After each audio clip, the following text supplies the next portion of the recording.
নমস্কার, সবাইকে স্বাগত জানাই একটি নতুন রান্নায়। আমি আপনাদেরকে আগের ভিডিওতে বলেছিলাম যে ফ্রাইড রাইসের সাথে কি খাবেন তার একটা রেসিপি দেব। আজকে তবে সেটাই হবে। চলুন তাহলে বেশি কথা না বলে শুরু করি আজকে রান্নাটা। রান্না করতে গেলে প্রথমেই যেটা লাগবে সেটা হলো একটা কড়াই।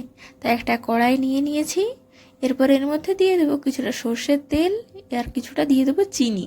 এরপর এই তেলটাও গরম হয়ে যাক আর চিনিটাও গলে যাক, তখন এর মধ্যে দিয়ে দেবো কেটে রাখা কিছু কুচনো পেঁয়াজ। এরপর এই পেঁয়াজগুলোকে বাদামি করে ভালো করে ভাজতে হবে।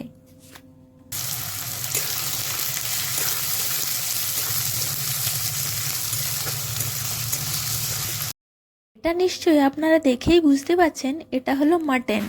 এটাকে এখন আমরা কিছুক্ষণের জন্য নুন আর হলুদ মাখিয়ে রেখে দেব।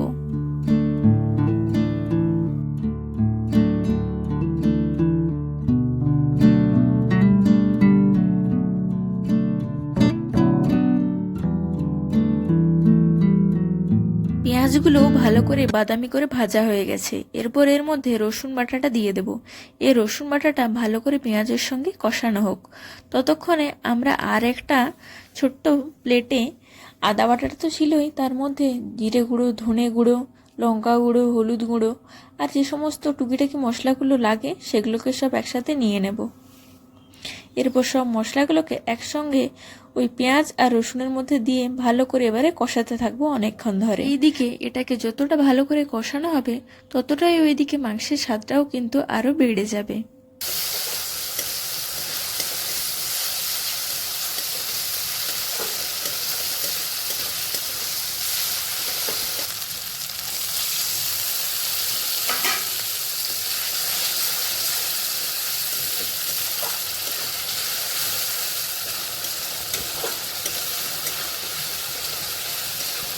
এখন এর মধ্যে কেটে রাখা টমেটোগুলোও দিয়ে দেব। এই টমেটোগুলো দিয়ে ভালো করে কষাতে হবে। এই টমেটোগুলো যতক্ষণ না গলে যাচ্ছে ততক্ষণ পর্যন্ত কষাতে হবে।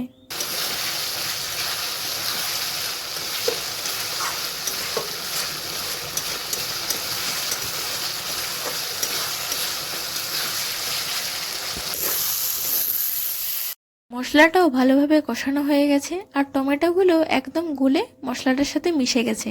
তাই আগের থেকে ওই নুন হলুদ মাখিয়ে রাখা মাংসটা আর বড় বড় করে কেটে রাখা আলুগুলো এর মধ্যে দিয়ে দেব।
মাংসটাকে তো অনেকক্ষণ ধরে কষালাম ভালো করে। এরপর এর মধ্যে অনেকটা পরিমাণ জল দিয়ে দেবো। দিয়ে জল দিয়ে এটাকে অনেকক্ষণ ধরে ফোটাতে থাকবো, যাতে মাংসটা আর আলুগুলো যা কিছু সিদ্ধ হওয়ার ছিল না সেগুলো যেন সব ভালোভাবে সিদ্ধ হয়ে যায়।